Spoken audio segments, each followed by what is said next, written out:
At just 7 years old, she met her biological father for the first time. Not at home, but on a crowded ballroom floor, where he almost turned her away. The grand ballroom of the Langston Hotel in Manhattan glimmered with golden lights. Chandeliers sparkled like constellations overhead, and the polished oak dance floor gleamed beneath the soft steps of fathers twirling their daughters. The annual Children's Hospital Charity Gala was in full swing, with string quartets playing classic waltzes and laughter echoing through the marble halls. Logan Bennett stood near the back wall, scotch in hand, his tailored tuxedo as crisp and impeccable as his reputation. As CEO of Bennett Technologies, he was used to boardrooms, not ballrooms. His presence was expected at events like this. Public image mattered, even if he found such evenings unbearably sentimental. He adjusted his cufflink absently, half listening to a colleague rattle off quarterly projections. But his gaze kept drifting across the floor, to the girls in flowing tulle and fathers crouching to match their steps. It was a tableau he never imagined himself a part of, until he felt a tug at his jacket. He turned, startled. A little girl stood there, chestnut brown hair curled just beneath her ears, held back by a satin ribbon the same shade of her pale blue dress. Her shoes sparkled faintly, but it was her eyes, hazel, unwavering, too familiar, that left him breathless. "Excuse me," she said, voice clear and calm. "Would you dance with me?" For a moment, Logan could only stare. There was something in the shape of her face, the curve of her jaw. But no, that was impossible. "I'm sorry, sweetheart," he managed, forcing a polite smile. "I think you've mistaken me for someone else. Your dad is probably out there." "No mistake," she interrupted, lifting her chin with an eerie calmness. "You're Logan Bennett, CEO of Bennett Technologies." Logan blinked, caught completely off guard. Yes. How do you—" Her next words cut through the music, slicing through the atmosphere like a blade through silk. "And you're my father." The room tilted. Laughter and music blurred into background noise. Logan stared at the child, rooted in place, heart stuttering against the inside of his ribs. That's not possible," he whispered, the words automatic. But already recognition was clawing its way into his gut. Grace. She had Grace's mouth, her determined chin, her posture. "My name is Lily Grace Bennett," the girl continued, matter of fact. "I'm 7. My birthday is March 18th. My mom is Grace Miller. You left when she was pregnant." Logan's colleague, sensing the gravity of the moment, quietly slipped away, leaving him alone in a crowd that suddenly felt too loud, too bright. How did you find me?" "Google," Lily said simply. "And your picture was in a box under Mom's bed. The one she thinks I haven't found." She pointed at the dance floor. "So, one dance. That's all I came for." Logan's hand trembled slightly as he set his drink aside. Headlines flashed in his mind. "Tech CEO refuses dance with child at hospital gala." He took a steadying breath. "One dance," he agreed hoarsely. Lily took his hand with quiet grace and led him to the floor. She counted under her breath, guiding him through the steps like a miniature instructor. "I've been practicing," she informed him. "Daniel taught me. He takes me to father-daughter events sometimes." "Daniel?" Logan echoed. "Mom's friend. He makes bad jokes, but he's okay." She paused, glancing up. "He's not my real dad, though." A flush crept up Logan's neck. "Does your mom know you're here?" "She thinks I'm at a sleepover with Madison," Lily said after a pause. "I had to meet you, just once." Logan looked around. The mirrored walls reflected a surreal image, himself dancing with a little girl who had his eyes and Grace's resilience. His brain was racing, trying to catch up. "Why now?" he asked quietly. "Because I needed to know if you were real." Across town, Grace Miller was unraveling. She paced her modest living room, phone pressed to her ear, Lily's teddy bear clutched in her hand. "She never showed up at Madison's," she told Daniel, her voice tight with panic. "Her iPad is gone. So is her ballet dress." "I'll start checking hotels," Daniel said calmly. "Did you check her browser history?" Grace froze, sprinted to Lily's room. The iPad had a cleared history, but in the photo album, dozens of screenshots glared back. "Children's Hospital Charity Gala, Langston Hotel." "Oh, God," she whispered. "She's with him." Back at the gala, the music wound down. Logan led Lily off the floor. "You're taller than I expected," she noted, "and you have more gray hair now." 7 years'll do that," Logan murmured. 8, she corrected. "You left before I was born." A server passed with sparkling cider. Lily grabbed 2 glasses and handed him one like a tiny diplomat. "You shouldn't be here alone," Logan said. "I took an Uber using Mom's account. The driver thought I was meeting my dad." She gave him a mischievous smile. "Technically, not a lie." Logan swallowed hard. "I need to call your mother." "Not yet," Lily pleaded. "I have questions first." "I may not have answers." Lily studied him. "Why did you leave her when she told you about me?" Logan crouched to her level, breath catching. "I didn't believe her. She said you didn't, but she cried a lot. I remember that. I thought we were already over, that she just wanted something to hold on to." "So you didn't leave because of me?" she asked quietly. "Just because you didn't think I was real?" "Something like that." "That's better," she said with a small shrug. "Better than you leaving because you didn't want me." Before Logan could respond, the crowd at the entrance shifted. Grace stood at the door, her face pale, eyes scanning. "That's my mom," Lily whispered. "She's gonna be so mad." "With good reason," Logan muttered, standing protectively beside her. Grace saw them. Her eyes met Logan's, and 8 years of silence collapsed. "You should go to her," he said. "Will I see you again?" Lily asked. "I don't know," Logan admitted. "But thank you for the dance." Outside in the corridor, Grace's voice cracked with restrained fury. "Do you know how dangerous this was?" "I just wanted to meet him," Lily said, trembling. Grace hugged her tightly. "Promise me you'll never do anything like this again." "I promise." Daniel lingered nearby as Grace turned to Logan, her eyes blazing. "How dare you dance with her before calling me?" "She just appeared. 15 minutes ago. I was trying to understand what was happening." "Don't pretend you didn't know. I told you I was pregnant. You disappeared. I tried calling. Your number was changed." "I had no idea," Logan whispered. "I instructed my team to handle everything. I was opening the Singapore office. I didn't know she was mine." "Well, now you do," Grace said flatly. "And you have a choice. Walk away again or step up. But if you choose to be in her life, it's not part-time. It's real." Logan's gaze shifted to Lily, who was showing Daniel something on her glittery purse. "Does she have everything she needs?" "Materially, yes. But she's been asking about you.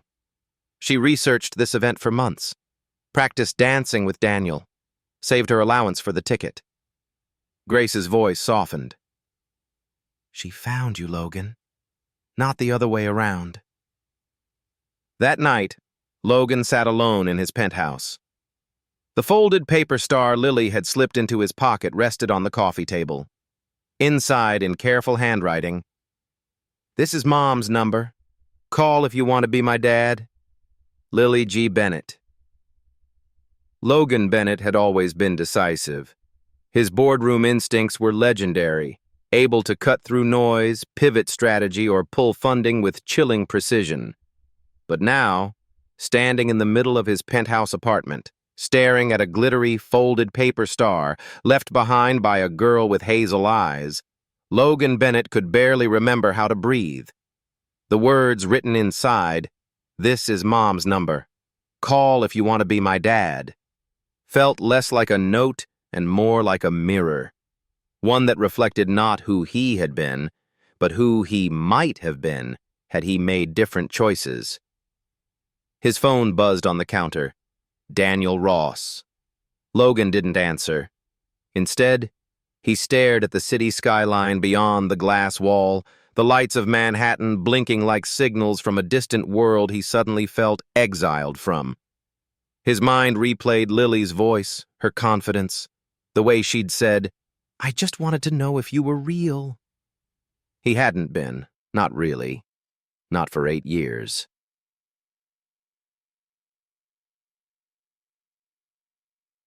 The next morning, Logan sat across from Dr. Emily Cartwright at Genetica Labs. The results had arrived early. "Mr. Bennett," she said gently, sliding the folder toward him, "there's a 99.99% probability of paternity. Lily is your biological daughter." He didn't open it. He didn't need to.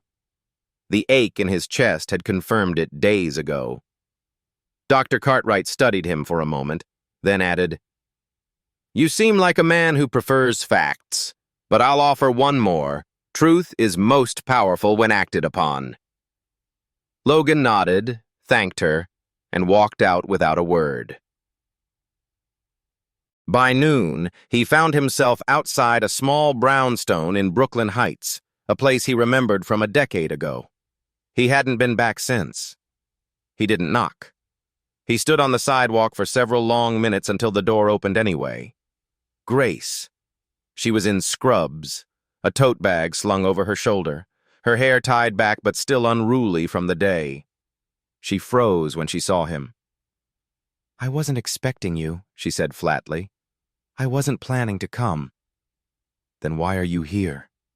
Logan lifted the star from his coat pocket. "Because of this." Grace didn't speak. She only stepped aside. He entered quietly. The living room hadn't changed much. Same overstuffed bookshelf, same handmade quilts. Except now, children's books sat on the coffee table, and a purple backpack leaned against the arm of the couch. "Lily's at her chess club," Grace said, hanging her bag. "You've got 20 minutes before she comes home." He nodded. "I had the test done. The DNA test." "I assumed you would." "I'm her father," he said, like trying the words on his tongue. "Yes, Logan," Grace said, her voice sharp. "You were her father the moment I told you I was pregnant. But you made a choice. You vanished." "I didn't vanish," he countered. "You changed your number. You blocked me. Your assistant sent divorce papers with no mention of Lily. That's not vanishing. That's erasing." Logan swallowed. "It wasn't like that." Grace laughed, bitter and low. "Then explain it to me. Help me understand how a man like you, who plans every merger down to the hour, forgot he had a child." The pain behind her voice was raw. He remembered her differently. Idealistic, stubborn, warm. But this Grace had edges. Worn from single motherhood, overwork, and solitude. He sat on the edge of the couch. "My father had a stroke that week, the same night you told me about the pregnancy. I got the call while you were in the bathroom." Grace blinked. "I flew to Houston at 4 a.m., he continued. "He never recovered. I buried him 2 weeks later, and by then, we were over. I didn't think there was a future left to come back to." You didn't think there was a child, Grace corrected. I didn't believe you, he admitted. Because you thought I made it up to trap you? She snapped. No, because I couldn't imagine you wanting to raise a child with someone like me. Silence. Then softer, she said, I never wanted your money, Logan. I wanted your presence. Lily needed a father. I needed someone to show up. He looked around again, at the art Lily had drawn, at the framed photo of her in a Wonder Woman costume. I missed everything, he whispered. Grace folded her arms. You missed first steps, first words, fevers, nightmares. But she still wanted to find you. He looked up. Because she needs a marrow donor. Grace stiffened. No. Lily doesn't know about the transplant. Not yet. She found you because she's been asking about you for years. I only came to you after her last blood work showed resistance. Logan stood. Resistance? Diamond black fan anemia, Grace explained. Her red blood cell count is low. She needs monthly transfusions. It's been manageable, until now. He felt like the ground shifted beneath him. You said she's okay. She is, for now. But the doctors recommend a bone marrow transplant while her body's still strong enough to accept it. And I'm a match? Grace nodded slowly. The odds are highest with biological parents. I can't donate. Neither can Daniel. Daniel.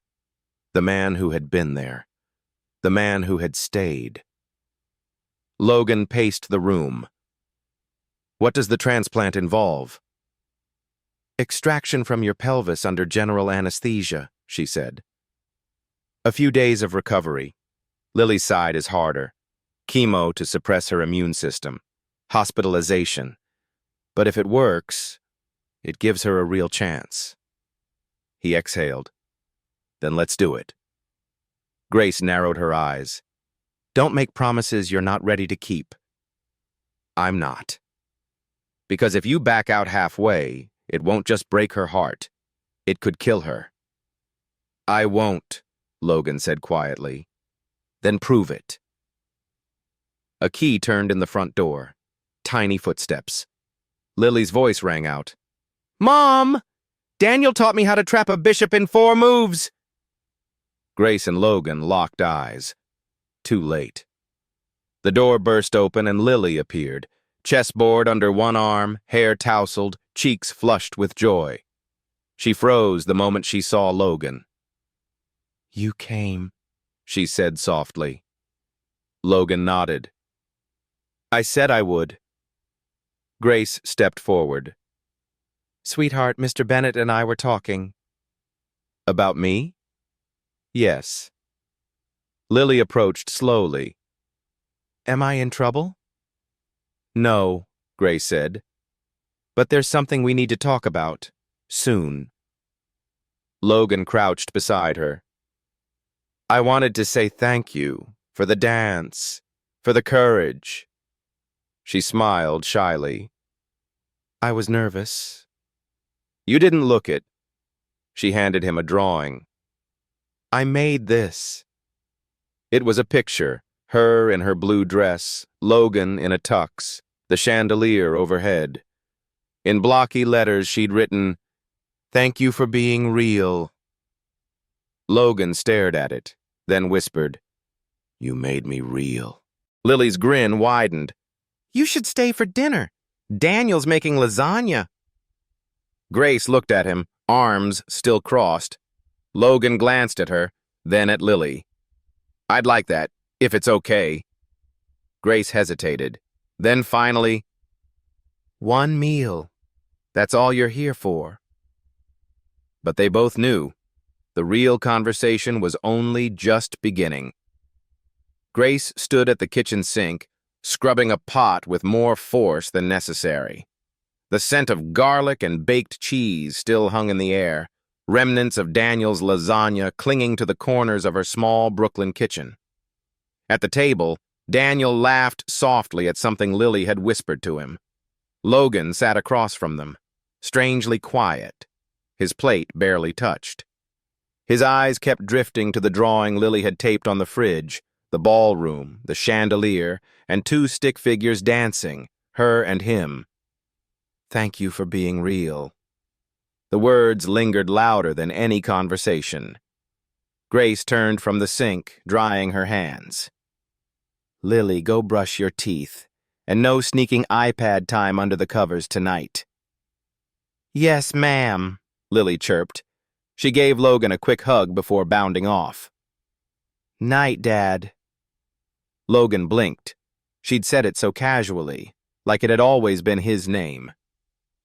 Daniel cleared his throat and began stacking plates. "I'll do these." "No, I've got it," Grace said quickly. "I'll take the trash out then," Daniel offered, grabbing the bag with practiced ease. He passed Logan on his way out, giving him a long, unreadable look. Grace waited until the door clicked shut. Then she turned to Logan. "You looked like you were going to faint when she called you that." "I wasn't expecting it. She's been waiting to say it for a long time." Logan rubbed the back of his neck. "I don't know if I've earned it." "You haven't," Grace replied sharply. "But you're here. That's more than she's ever had before." He nodded, staring down at the table. "I meant what I said earlier, about the transplant." "I hope so. I want to help." Grace folded her arms. "Helping is one thing, being a parent is another. I want to be in her life. That's not something you say once and walk away from, Logan. She's not a meeting you cancel. She's a child." "I know that now." Grace studied him. The man in her kitchen was different from the one who left her years ago. His edges were softer, his silence heavier, still guarded, but less invulnerable. "I need to know you're serious," she said finally. "If this is just guilt—" "It's not," he interrupted. She hesitated, then walked to the counter, pulled out a folder, and laid it on the table. "What's this?" "A draft agreement for engagement and medical involvement." He looked up. "A contract?" "A protection," she corrected. "For Lily. And for me." Logan opened the folder. Inside was a 3-page document outlining expectations: medical consent, visitation structure, co-parenting principles, communication protocols. It was professional, precise, unemotional. "You had this ready?" he asked, stunned. "I drafted it when the transplant became a possibility. I needed to prepare. I've lived 8 years without your presence. I can't let you come in and undo everything she's built." His jaw tightened. "You think I'd hurt her?" "I think people run when things get hard. And you've done it before." He flipped to the last page. His name was typed under the signature line. So was hers. And beneath that, Lily Grace Bennett. His chest tightened. Grace handed him a pen. "If you're really staying, sign it." He stared at the line. His instinct was to push back, negotiate terms, control the narrative. But this wasn't a merger. This was a life, their daughter's. He signed. Grace didn't smile, but something in her posture softened. "You'll need to start prepping for the transplant," she said. "Daniel's already spoken with your assistant to block your calendar." "I figured he might." She hesitated. "He's been here since day one, Logan. He doesn't want to be replaced. And he doesn't deserve to be sidelined." "I'm not trying to replace him," Logan replied. "But I am trying to take responsibility." She nodded slowly. "Then let's take it one step at a time." The next week passed in quiet coordination. Logan met with the transplant team, underwent pre-operative testing, and had long conversations with Dr. Martinez about expectations and risks. Through it all, Grace remained calm, methodical, never cold, but never overly familiar either. They were co-parents now. Not lovers, not friends, not yet. Lily, on the other hand, had no trouble adjusting. She FaceTimed Logan every evening, sometimes to show him a drawing, sometimes to read him a joke from her awful pun book. "Why did the computer go to therapy?" she asked one night, giggling. "Why?"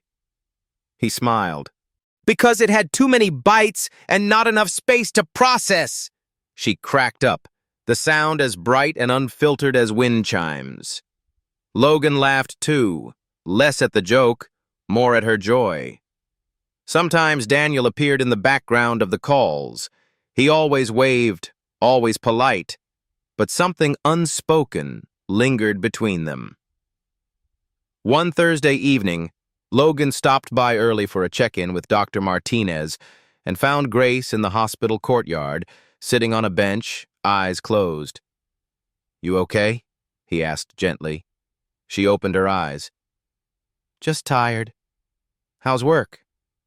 "Busy, but I'm transitioning off night shifts." He nodded. "To be with Lily?" "To keep her stable. Emotionally, I mean. She's scared, but she's hiding it. She's brave." "She's a child," Grace said. "She shouldn't have to be brave." Logan sat beside her. For a moment, neither spoke. Then Grace added, "When she was born, the NICU nurse said Lily had the strongest cry she'd ever heard from a preemie. I think she's been fighting since day one." "She gets that from you?" Grace looked at him, surprised. "You think?" "I know." They sat there, shoulder to shoulder, as the autumn wind rustled the leaves above them. "I still remember the day I left," Logan said quietly. "It wasn't just the phone call. I was scared. I thought I'd ruin everything." "You did," Grace replied. He looked down. "But now you're trying to fix it," she added. "And that matters."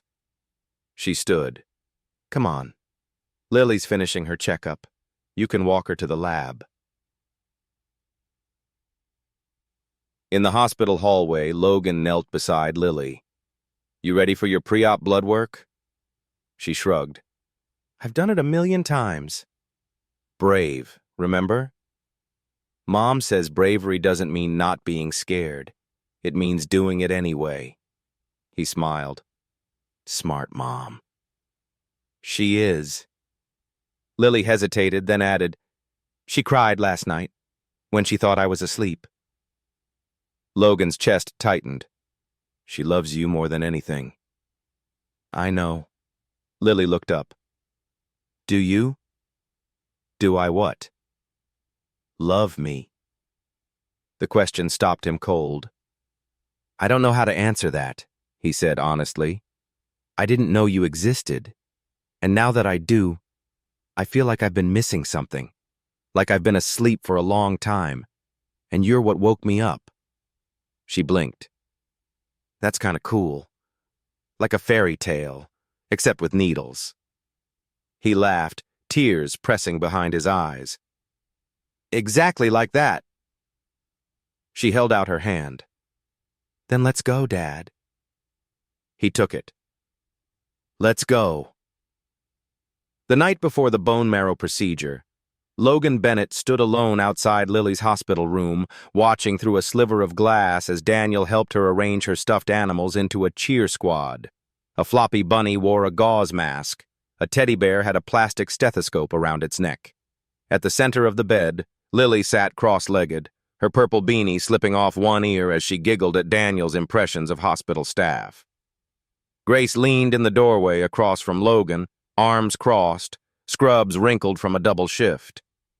She didn't speak, only nodded when Logan caught her eye. Inside the room, Daniel lifted a clipboard. "All right, Dr. Fluffy says the patient is ready for pre-procedure positivity. He looked at Lily. Any final requests before tomorrow? Lily thought for a moment. Yeah. I want the first face I see when I wake up to be my dad's. Daniel froze for just a second. Grace exhaled softly, and Logan, still outside, felt something inside him crack open. Later that night, Logan sat in the hospital lounge with Grace, two untouched cups of coffee growing cold on the table between them. I should have been the one reading her bedtime stories, he said quietly. Grace shook her head. Don't go there tonight. This isn't the moment to tally guilt.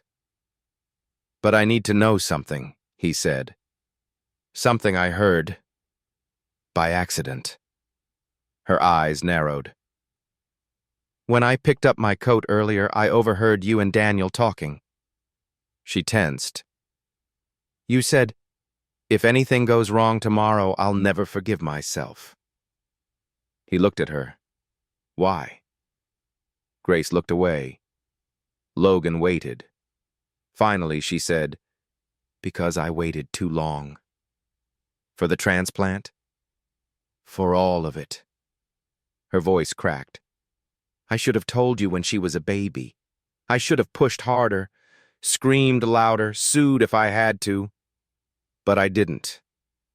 I let pride get in the way. I let heartbreak become policy. You were trying to survive, he said. No. I was trying to erase you before you erased her. And that was selfish. Logan reached across the table, gently covering her hand. You didn't erase me, Grace, he said. She brought me back. She looked at him, eyes shining. Don't make this harder. It doesn't have to be. Tomorrow, she said, pulling her hand back. Let's just get through tomorrow.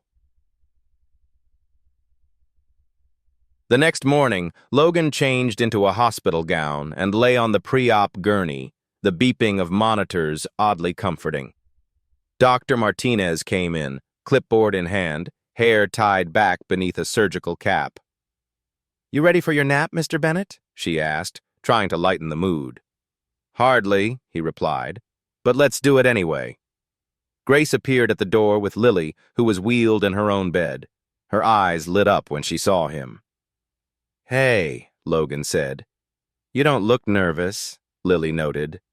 I'm faking it really well. She grinned. Me too. Grace leaned down and kissed Lily's forehead. You remember what we talked about? Yeah. Lily looked at both of them. When I wake up, we'll all be different, like caterpillars turning into butterflies. Dr. Martinez stepped in. We'll take good care of you both. It's time. Lily looked at Logan. I'll see you on the other side. Count on it, he whispered. They wheeled them away.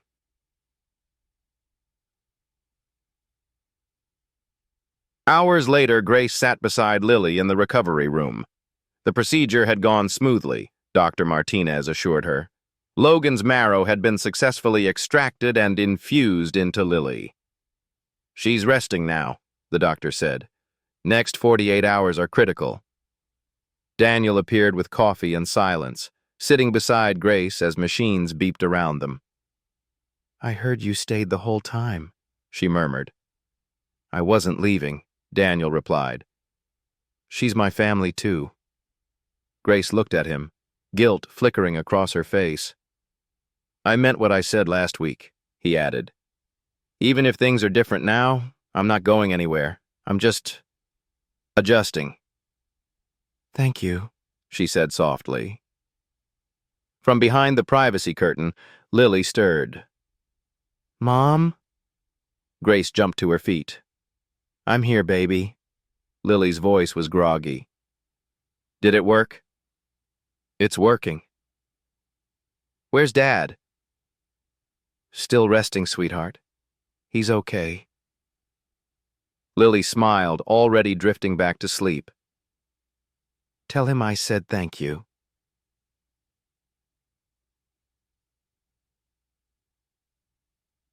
2 days later, Logan returned to the hospital, sore but upright. He found Grace in Lily's room, her chair pulled close to the bed. Lily was coloring with one hand, the IV in her other arm connected to a monitor that chirped steadily. "Hey," Logan said from the doorway. Lily lit up. "You survived." "Barely," he teased. "Turns out giving away parts of your bones isn't as fun as it sounds." "Did you get a sticker?" "No, but I got juice and a cookie." "Fair trade," Grace chuckled under her breath. Logan approached the bed. "How are you feeling?" "Like a science experiment, but not a bad one." He handed her a small box. Inside was a tiny origami butterfly, folded from deep purple paper. "From caterpillar to butterfly," he said. She held it gently. "I'm going to keep this forever." "Me too," he said. "The whole week, every moment." Grace looked at him carefully. "That includes the hard ones?" "Especially the hard ones." That evening, Logan found Daniel sitting alone in the hospital cafeteria, flipping through emails. "Mind if I join you?" Logan asked. Daniel gestured to the chair. "Be my guest." They sat in silence for a minute. Then Logan spoke. "You've been here for everything. I know that." "I didn't do it to be thanked." "I know, but I'm thanking you anyway." Daniel looked at him, tired but steady. "She's a good kid." "She is. And Grace, she's the strongest person I've ever known." "She always has been." Daniel leaned back. "I've watched her cry over you more nights than I can count. And I stood by because I loved her. Still do. But now Lily's found her father, and everything's changed." Logan swallowed. "I didn't come to erase you." "I know," Daniel said. "But you can't ignore the past. Not hers, not Lily's, not mine." "I'm trying to find my place." Daniel nodded. "Then do it honestly." Logan extended a hand. Daniel looked at it, then shook it. Late that night, Logan stood outside Lily's room again. She was asleep, her coloring book resting on her chest, the purple butterfly perched on her windowsill. Grace stepped beside him. "She asked if she could call you Dad in school records." He smiled faintly. "Is that allowed?" "She's made up her mind." They watched her in silence. Then Grace said, "I heard what you said to Daniel." "I meant it." "I know." She looked at him. "I don't know what this becomes," she whispered. "Us. Her. This team." "Neither do I. But I want to find out." Logan looked at her, his heart thudding. Then softly, so softly, Grace said, "You changed. I didn't expect that." "I didn't either."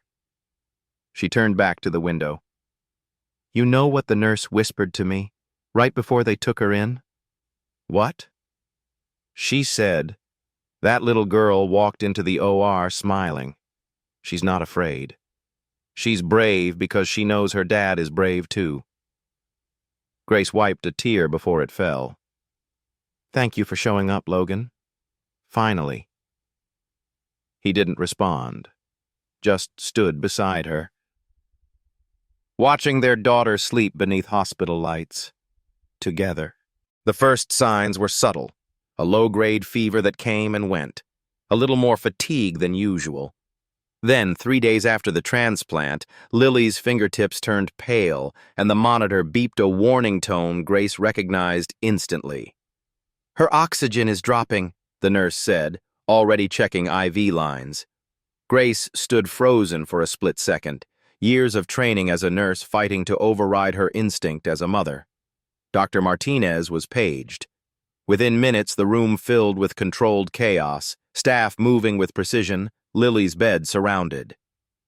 "She's going into acute graft reaction," Martinez said quickly. "We need to stabilize now."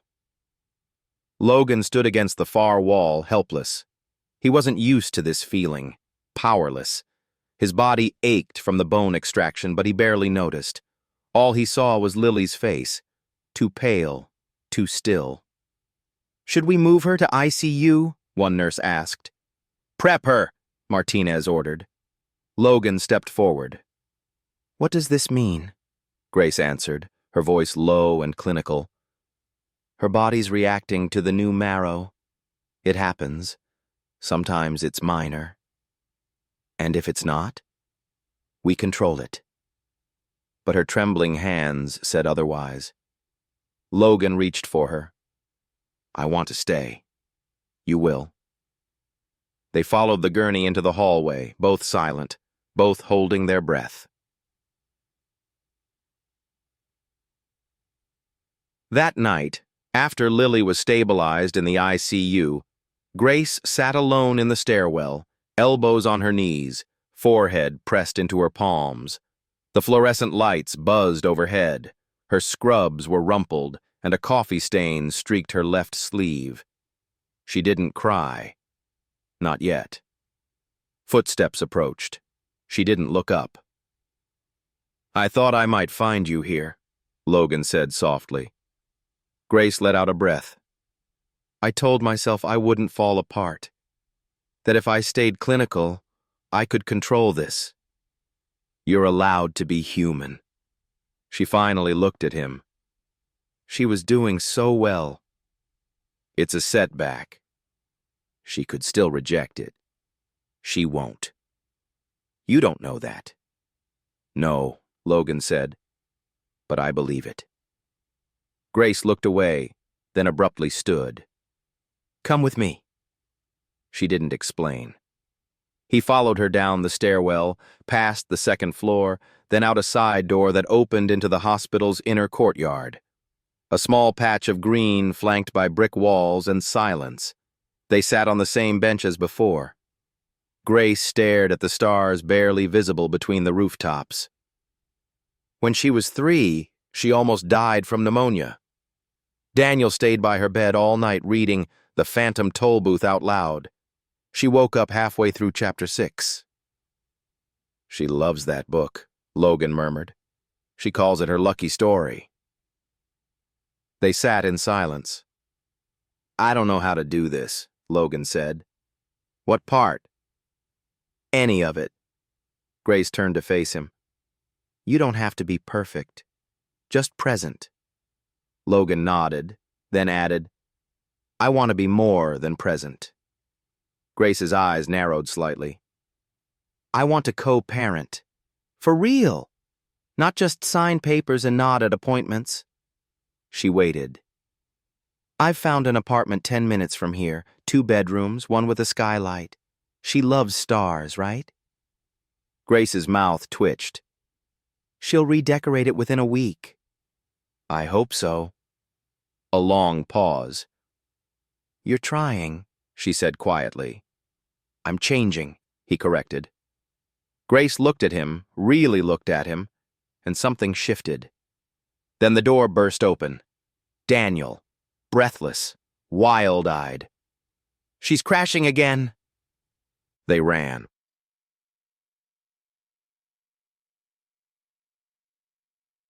The stairwell blurred, feet pounding. Logan took the stairs 2 at a time, Grace just behind him, Daniel ahead with long strides. Nurses turned as they entered ICU. "She's awake but disoriented," a nurse said. "Spiked a high fever, heart rate's erratic." Dr. Martinez was already by the bed. Grace reached her daughter first. "Lily, sweetheart," she whispered, brushing damp hair back. Lily's eyes fluttered open, unfocused. "Mom?" "I'm here. I'm right here." Logan stepped beside them. "Dad?" Lily whispered. "I'm here too." She reached for both of them. Grace held one hand, Logan the other, and between them, the monitor began to stabilize. Dr. Martinez looked up. She's responding, slowly, but responding. Grace closed her eyes, mouth pressed tight. Logan didn't let go of Lily's hand. Later that night, as the crisis subsided, Daniel waited outside the ICU, arms crossed, pacing. Logan joined him. "She's stable," Logan said. Daniel exhaled. They stood in silence. Then Daniel said, "You know, I used to think I'd be the one walking her down the aisle someday." Logan blinked. "That's a little far ahead, isn't it?" Daniel smiled faintly. "Not really. With Lily, you learn to think forward. Always forward. Just in case you don't get much time." The words settled between them. "I'm not trying to take anything from you," Logan said. "I know. She'll always need you." "I know that too." Daniel looked at him, expression unreadable. "But I won't fight you." Logan furrowed his brow. "I won't fight for a place in her life. If I have it, I have it. If not, I'll let go. She loves you. She also deserves her real father. I'm still learning how to be that. Then learn fast."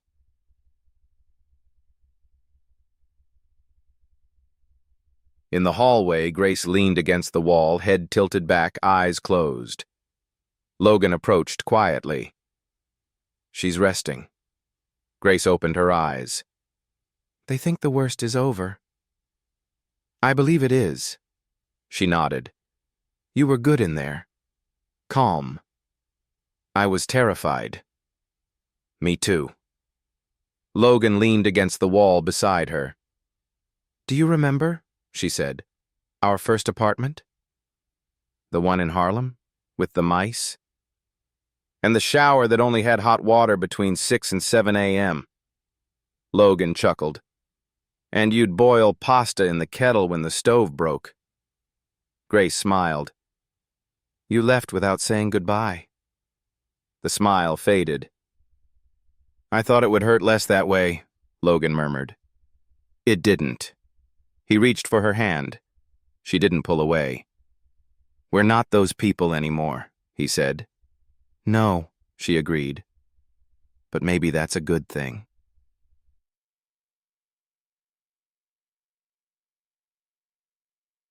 The next morning, Lily woke up with her butterfly origami clutched in her hand and a sleepy smile on her face. "You stayed," she said to Logan. "Of course. I had a weird dream." "Tell me."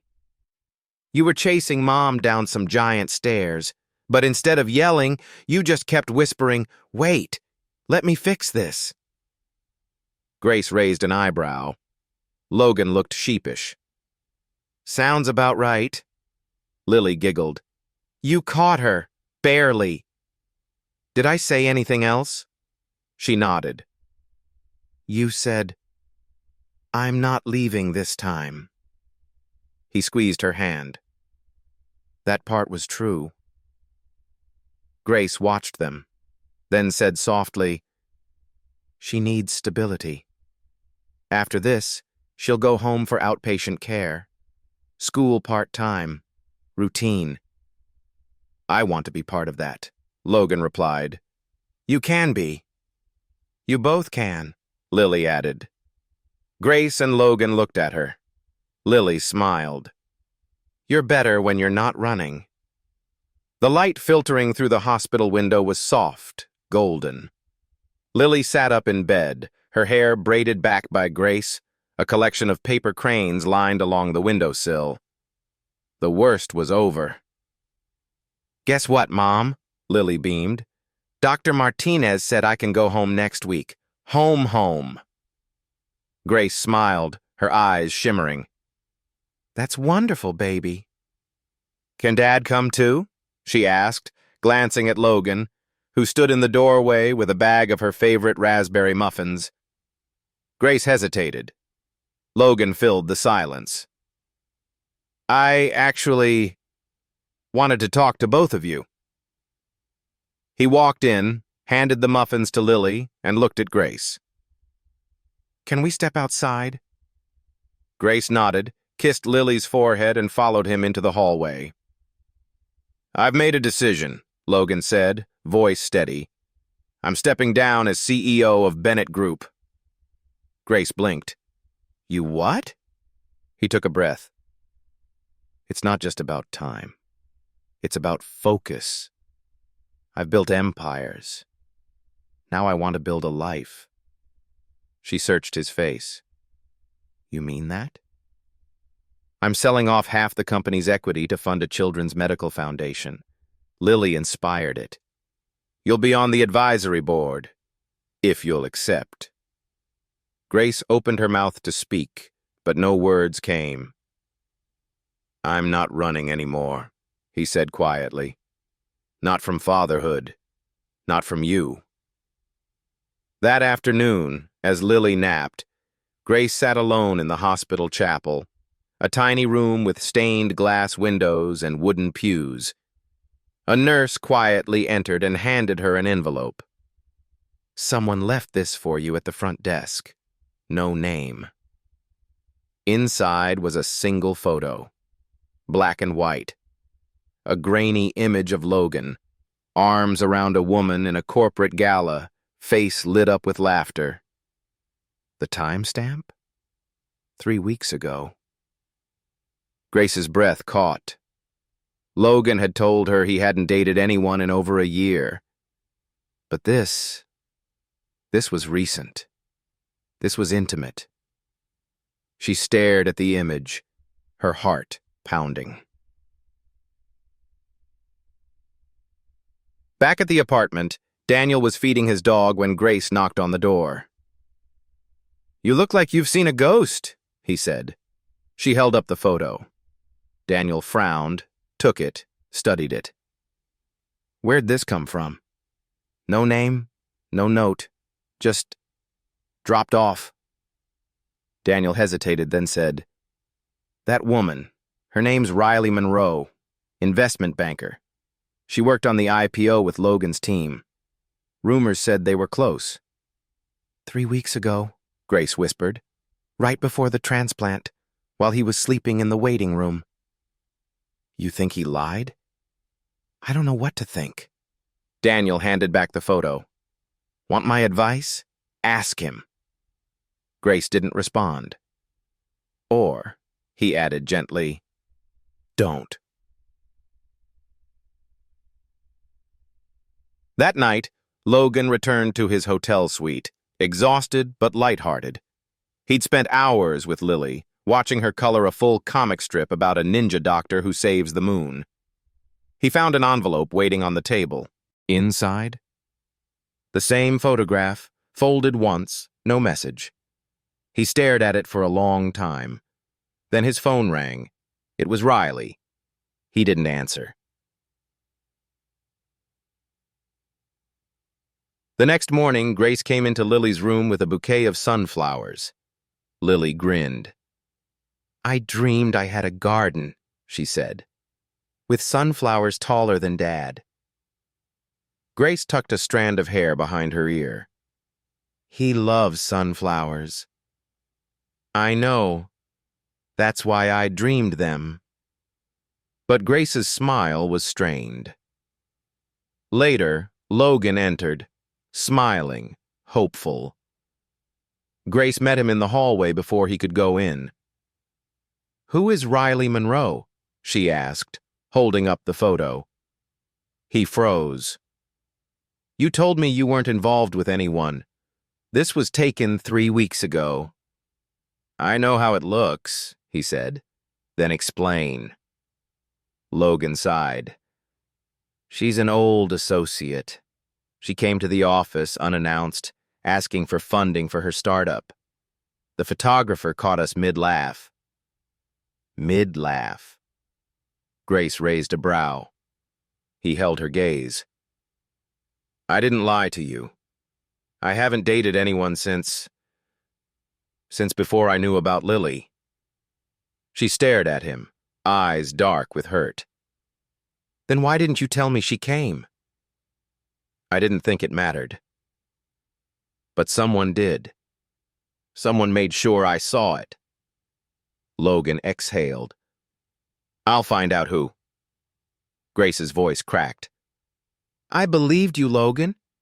I let Lily believe. He reached out. She stepped back. Not far, but far enough.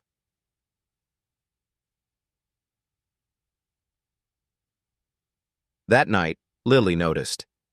Why isn't Dad coming in? She asked as Grace fluffed her pillows. He's taking a little break. Lily frowned. Did he do something bad? No. Did you do something bad?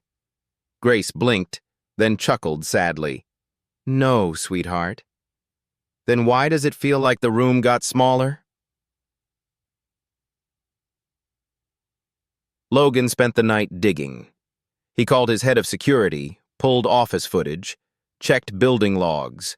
Finally, at 3 a.m., he had a name. Jordan Keller, a mid-level VP at Bennett Group. Ambitious, had access to both the PR files and company event images. More importantly, he'd been passed over for promotion when Logan halted corporate restructuring the week Lily got sick. Logan called Keller into his office the next day. Did you send this? Logan tossed the photo on the table. Keller didn't flinch. You're slipping, Bennett. Sentiment makes you weak. You tried to sabotage my family. It's not a family, it's a liability. Logan stood, eyes blazing. You're fired, Keller smirked. And reinstated in 6 months by the board when they realize you're running this place like a charity case. Logan didn't blink. I'm stepping down. Keller's expression faltered. Logan leaned forward. And I'm liquidating stock to fund the Bennett Foundation, starting with pediatric oncology and rare blood disorders. You'll never work in this town again. That night, Logan returned to the hospital. Grace was reading to Lily, who'd fallen asleep halfway through the chapter. Hey, Logan said gently. Grace looked up. Did you find out? He nodded. One of my own people. Thought my family made me weak. She searched his eyes. Does it? No, he whispered. You make me whole. He handed her a folder. Inside, the official articles of incorporation for the Lily Bennett Foundation. Her name was on every page. Grace's eyes filled. She's going to need more than us, Logan said. She's going to need the world. So let's start building one she deserves. It was supposed to be a routine checkup. A final round of labs before Lily's discharge. A bravery crown waiting for her at the nurse's station, and a small goodbye party planned with paper decorations and cupcakes. Logan arrived that morning wearing a sweatshirt that read, Team Lily. Grace laughed when she saw it, and Lily clapped her hands so hard she knocked over a tray of coloring pencils. For the first time in weeks, their small world felt unburdened, until Lily's hands began to tremble. At first, Grace thought it was excitement. But when Lily's smile faded and her head tilted unnaturally, the shift in the room was immediate. Mommy, Lily whispered, I feel floaty. Then her eyes rolled back. Lily? Grace's voice cracked. The heart monitor let out a shrill, flat line. Code Blue, a nurse screamed. Pediatric room 3114. Grace froze. Logan moved first, scooping Grace into the hallway as medical staff stormed in. Stay with me, he whispered, wrapping his arms around her shaking shoulders. Grace, breathe. Stay with me. But Grace wasn't breathing. She was falling, into a tunnel of white noise and memory. A pale infant in a plastic incubator, a doctor saying 1 in a million, her own screams muffled by glass. Daniel arrived 10 minutes later. He ran, not walked, through the corridor, spotting Logan standing at the chapel doors, head bowed. "She just collapsed," Logan said, voice hoarse. "Out of nowhere." "Did they say what happened?" "Nothing yet. The nurse said it could be clot-related, or a reaction, or her marrow rejecting." He trailed off. Daniel looked toward the glass wall of the pediatric ICU. Beyond it, Lily lay unconscious, pale and unmoving. Machines beeped steadily beside her. A breathing tube had been inserted. Grace sat beside her, still as stone. Hours passed. Grace refused to leave Lily's side. Logan brought her tea. Daniel tried to get her to eat something. Neither worked. Dr. Martinez finally approached. "It's an acute reaction," she said. "It's not graft failure, but it's dangerous." She explained, Lily had developed a rare post-transplant complication that caused her immune system to attack her own nervous tissue. It was treatable, but aggressive. "She'll need high-dose steroids, IVIG, and we'll begin neuromonitoring tonight," the doctor said gently. "It's a storm, but we've weathered worse." Grace nodded, but said nothing. "Will she wake up?" Logan asked. "I believe so, but this is the fight, the real one."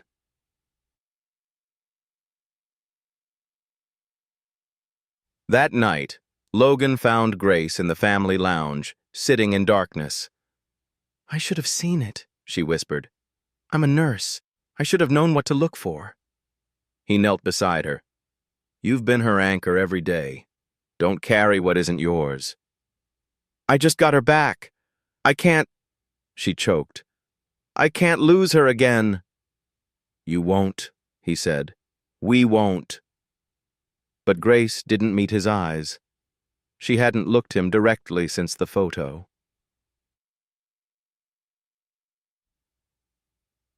Daniel stayed overnight at the hospital, too. He took the couch in Lily's room, letting Grace rest against the wall and Logan pace by the window. They existed in shifts. Grace sang softly to Lily through the breathing tube. Daniel read Harry Potter aloud, as Lily had insisted before she collapsed. Logan wrote. He sat with a notebook open, scribbling line after line. Prayers, letters, business notes for the foundation. Somewhere in the mess, he wrote her name 100 times. Lily. Lily. Lily. On the third night, Lily stirred. Grace sat up. "Logan? She moved!" They rushed to her side. Her fingers twitched, her lips parted, and then her eyelids fluttered. The room filled with cautious, sacred joy. She didn't speak, but her gaze landed on Grace, then Logan, then Daniel. Her breathing quickened, but she was awake. Dr. Martinez called it a promising sign. "She's not out of the woods," she warned, "but she's responding. Her system isn't shutting down, it's rallying." Grace fell to her knees in thanks. Logan held Lily's hand and whispered, "You're the strongest person I've ever known." Later, Daniel stepped out for air. Grace followed. "I need to say something," she began.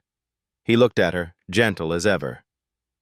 "You've been her rock for years. I know you love her, and you love me too, in your way." Daniel nodded. "But I'm in love with Logan." A long pause. He let it land, then smiled softly. "I know." You do?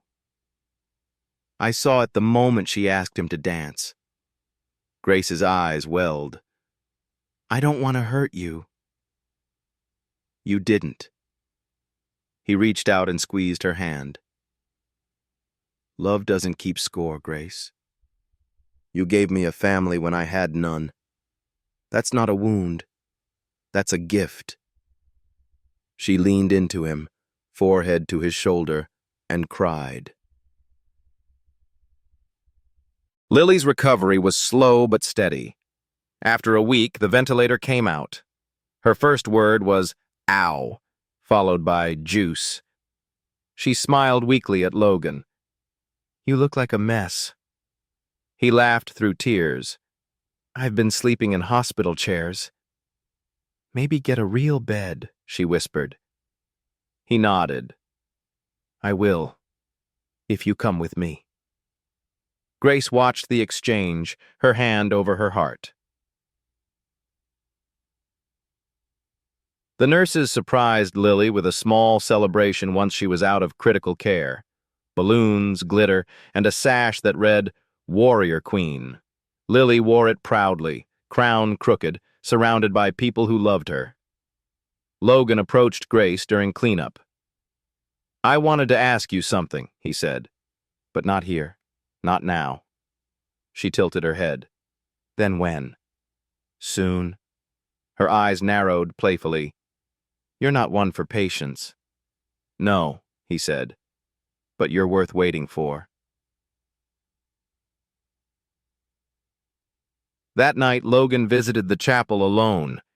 He lit a candle and sat beneath the stained glass window shaped like an open hand. He whispered, Thank you, to no one and everyone. For Lily, for Grace, for Daniel, for being the kind of man who loves without needing to possess, and for second chances. He stayed there until the candle burned halfway. The morning sun lit up Lily's hospital room like a cathedral. Her hair was tied back in 2 lopsided pigtails, and her hands were wrapped around a cup of green jello like it was sacred. You know this isn't food, right? Logan teased, sitting by her bedside. Lily raised one eyebrow. You're just jealous because I get dessert first. Grace chuckled from the corner where she was organizing Lily's backpack for discharge.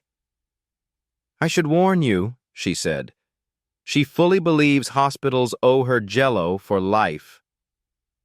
Logan smiled, but the warmth in his eyes carried something deeper, something heavy, something overdue.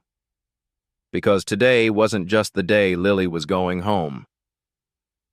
It was the day Logan would read his father's will.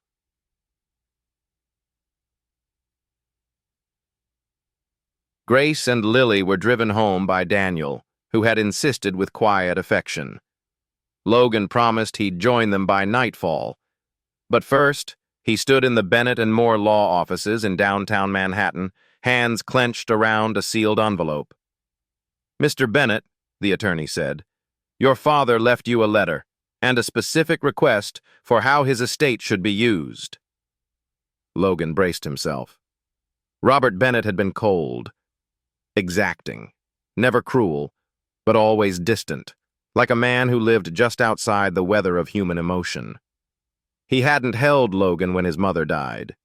He hadn't said, I'm proud of you, when Logan made his first billion. And he certainly hadn't offered comfort when Logan's wife, Melissa, passed away. But now, in death, he had left words.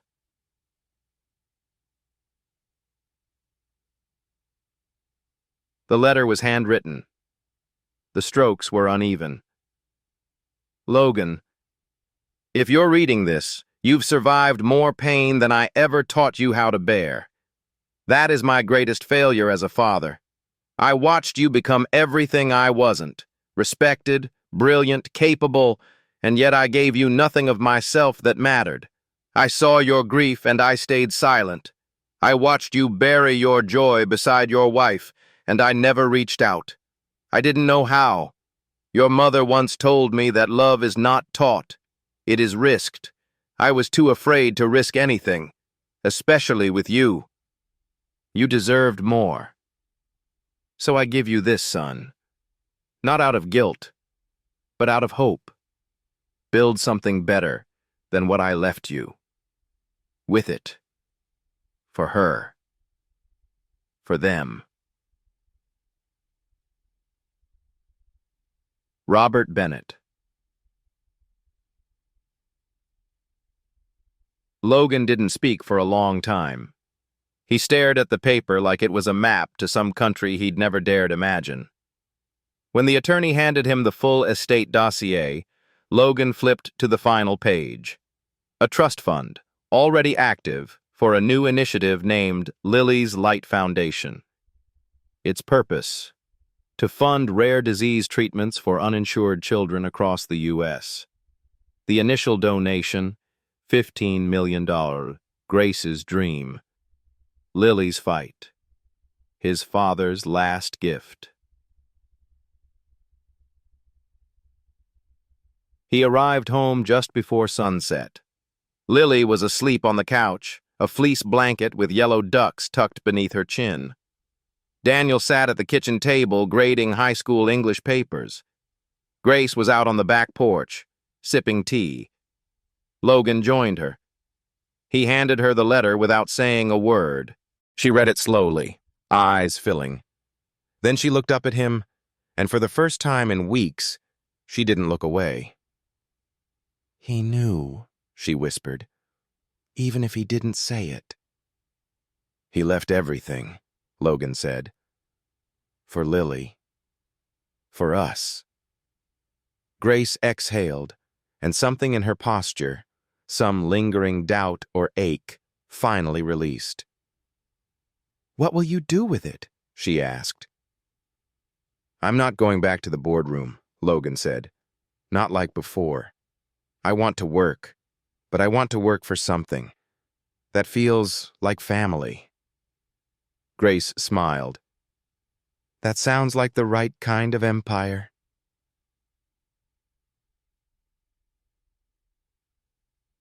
Three weeks later, Lily's Light Foundation was officially launched. The press called it a new era of pediatric care. But Logan wasn't thinking about headlines. He was thinking about the first clinic they opened in the Bronx, run by a single mother named Rosa who had lost 2 children to leukemia and was determined to keep every other child alive. He stood beside Grace during the ribbon cutting. Daniel, who had become something between uncle and godfather to Lily, stood with her in the crowd. They weren't a traditional family, but they were something better, a chosen one. That night, Grace found a small wrapped box on her pillow. Inside was a silver pendant shaped like a lighthouse. There was a folded note beneath it. "For all the light you gave, even in the storm." She didn't cry. She just held it close and smiled.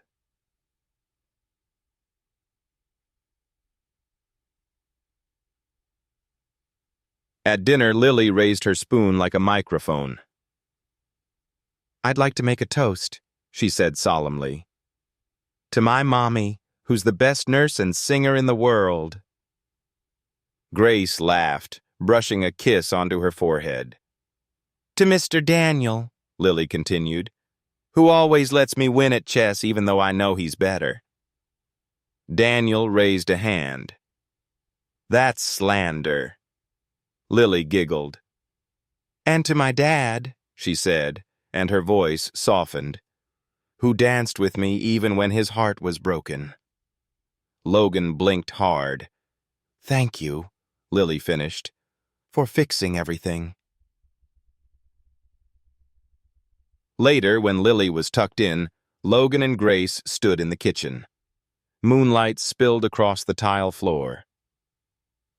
"She doesn't know everything," Grace whispered, "about what you've done for her." "She doesn't need to," Logan said. "She'll feel it." Grace turned to him. "Do you know what I feel?" He tilted his head. "Safe." He stepped closer. Then I'll never leave. They stood there, breath mingling, years of sorrow melting into something warmer. And finally, Grace leaned forward and kissed him. Not out of fear, not out of relief, but out of trust.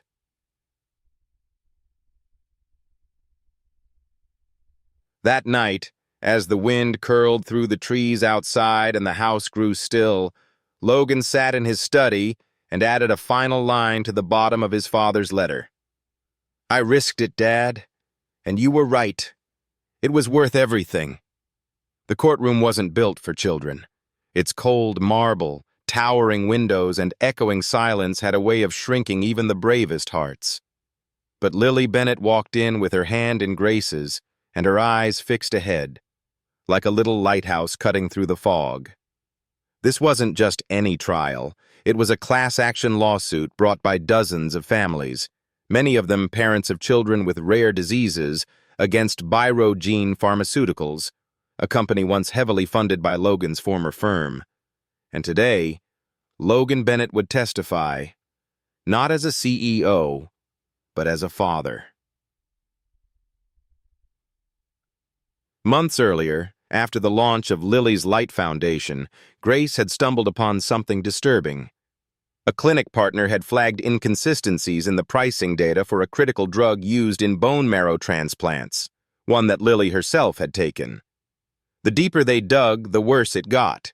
Ballroom had been inflating prices, falsifying trial results, and quietly paying off hospitals to cover it all up. Logan had personally ended their investment ties years ago, but now he realized his silence might have helped them survive. Grace, furious and fearless, looked him in the eyes and said, "You want to build something better? Start by tearing this down." Logan nodded, and so they did.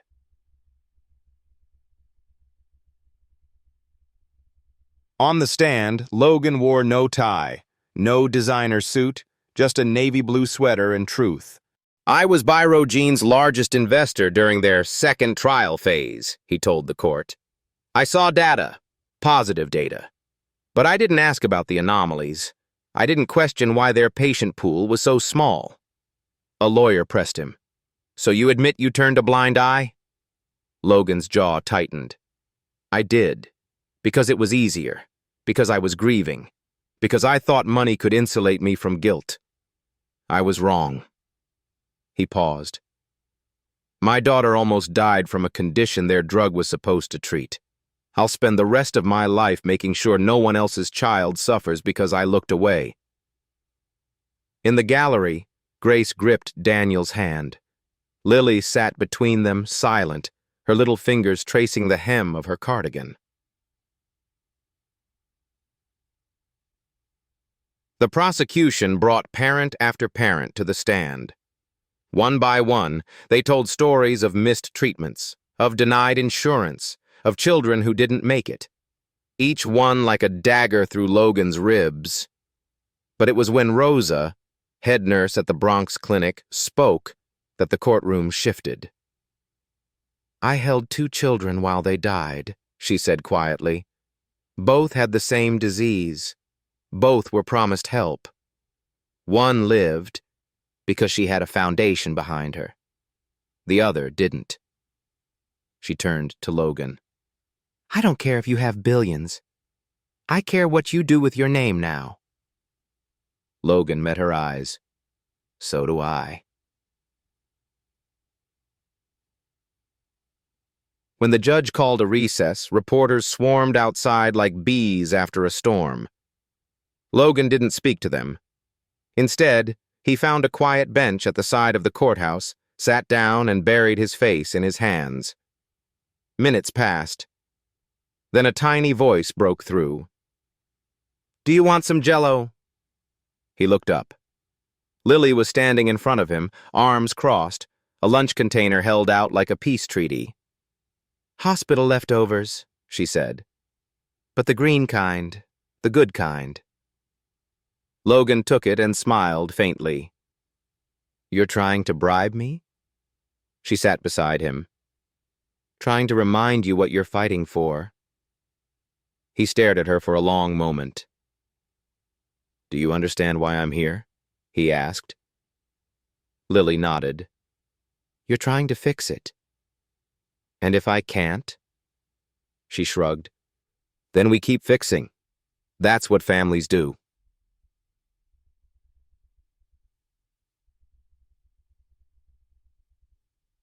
Back in court, the jury delivered its verdict within hours. Guilty on all counts for Biro Jeans executives. They were fined, stripped of licensing, and barred from pharmaceutical operations indefinitely. Several faced criminal charges. But the headline that ran the next day wasn't about them. It was this.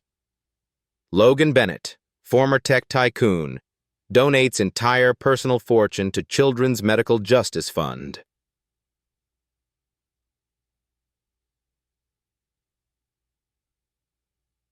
That night, their home was quiet. Daniel cooked spaghetti. Lily drew unicorns on the fridge. Grace sat curled on the couch, reading the articles aloud with tears that surprised even her.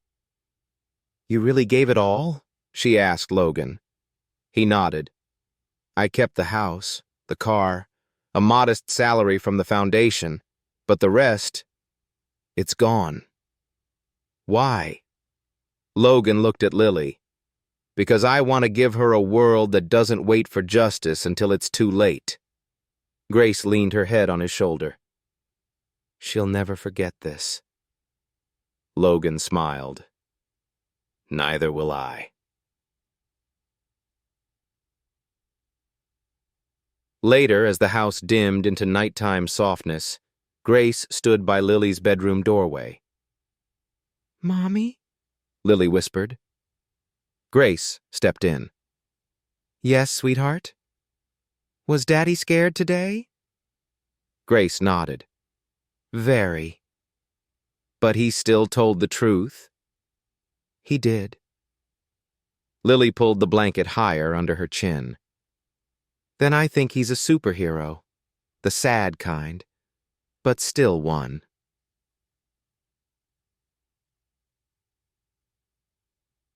Logan sat on the porch, staring at the stars. Daniel joined him a few minutes later, 2 mugs of tea in hand. You really gave away $600 million? Daniel asked, half joking, half reverent. Logan sipped. I gave it to someone who needed it more. Daniel smiled. You ever think we'd end up here? Logan shook his head. Not even in fiction. A quiet beat passed. Then Daniel added, You're a good man, Logan. Lily knows it. Grace knows it. I'm trying to believe it. Daniel clinked their mugs together. Then keep showing up. That's how belief becomes fact. Tagged. The next morning, Logan woke to find Lily at the kitchen table, filling out a school application. Can I list you as Dad now? She asked. He blinked, then nodded, voice hoarse. Yeah, you can. She grinned. Then I will. And beneath the question for parent or guardian, she wrote, Logan Bennett, my dad, forever. Fall came slowly to Beacon, New York. The trees in the Hudson Valley blushed with amber and gold. Lily's school hung paper leaves in the windows. The wind carried the scent of firewood and cinnamon through their porch screens. Inside the Bennett house, life moved not with grandeur, but with grace. Grace Miller, formerly just Grace, the night shift therapist, the woman who'd once wrapped peanut butter sandwiches in paper towels, now woke every morning beside a man who kissed her shoulder before she even opened her eyes. And Lily, now with color in her cheeks and steady balance in her steps, wasn't just healed. She was home. The living room looked nothing like a millionaire's house. It had quilted throws, secondhand books, school projects pinned on corkboards. A new drawing hung above the fireplace, Lily's crayon version of their family. Grace holding a cup of tea, Daniel flying a kite, Lily dancing in a pink dress, and Logan holding a giant paper heart. Lily had titled it, "Daddy Doesn't Fix Companies Anymore, He Fixes People."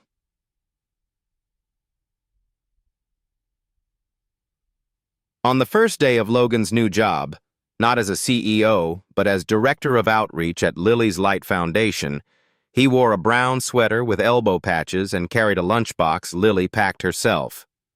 Inside, a turkey sandwich, a juice box, and a note that read, "Dear Daddy, if you get nervous, just smile like you do when I dance. Love, Lily."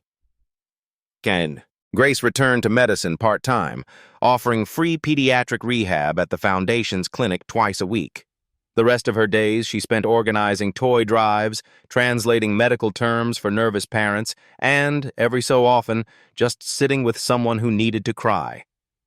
One afternoon, she paused outside her office and watched Logan kneeling in the hallway, adjusting the IV pole of a 6-year-old boy who reminded her too much of the old Lily. When he looked up and caught her staring, he didn't wink or joke. He just mouthed, "I know." And Grace's heart melted all over again. Thanksgiving came. But this year, it wasn't hosted in a glossy penthouse. It was in their backyard under string lights and paper turkeys. Daniel brought mashed sweet potatoes, Rosa from the Bronx Clinic baked 3 pies, and dozens of families, many of whom Logan had once failed, showed up not to judge him, but to thank him. Grace stood and tapped her glass. "I used to believe families were something you were born into," she said. "But now I know they're something you build. One meal, one moment, one second chance at a time." She looked at Logan. "And sometimes it starts with a dance." That night, after everyone had gone, Lily dragged a Bluetooth speaker into the grass and pressed play. A slow song hummed into the chilly air. She walked to Logan and offered her hand. "Can I dance with you?" Logan chuckled. "You always can." And so, with her little feet on top of his shoes, they danced in the dark, under stars and string lights and the scent of pumpkin pie. "Daddy," she whispered, her voice so soft he nearly missed it. "Yes?"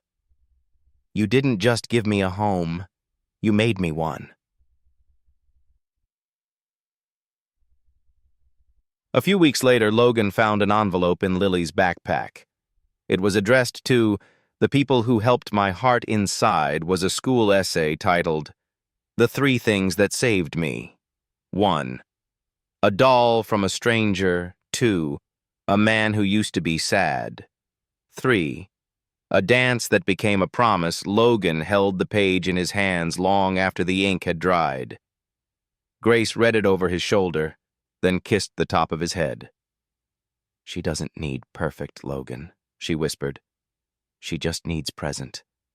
And he vowed silently that he would always be just that. Winter returned to Beacon. Snow dusted the windows. Lily hung her handmade paper snowflakes in every room. Logan built a fire in the hearth each evening. Daniel still came by on Sundays for game nights. Grace began writing a memoir, What We Carry, What We Heal. One night, Logan took Lily's old pink dress, now too small, and framed it beside the hospital bracelet they'd saved. He placed it in the hallway between their rooms. Lily saw it and ran her fingers along the frame. "It doesn't make me sad," she said. "It just makes me remember that hard things end." Then she paused. "But love doesn't."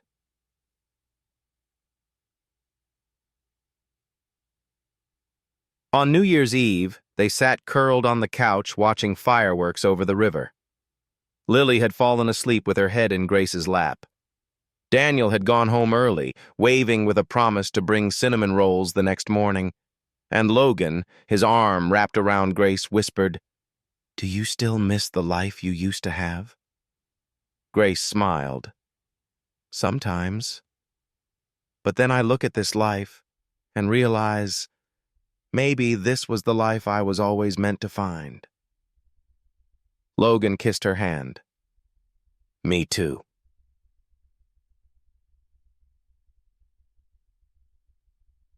They counted down the seconds. 3, 2, 1. And at the stroke of midnight, as the sky bloomed gold and violet, Grace and Logan leaned forward, foreheads touching, and whispered the same word at the same time. Home.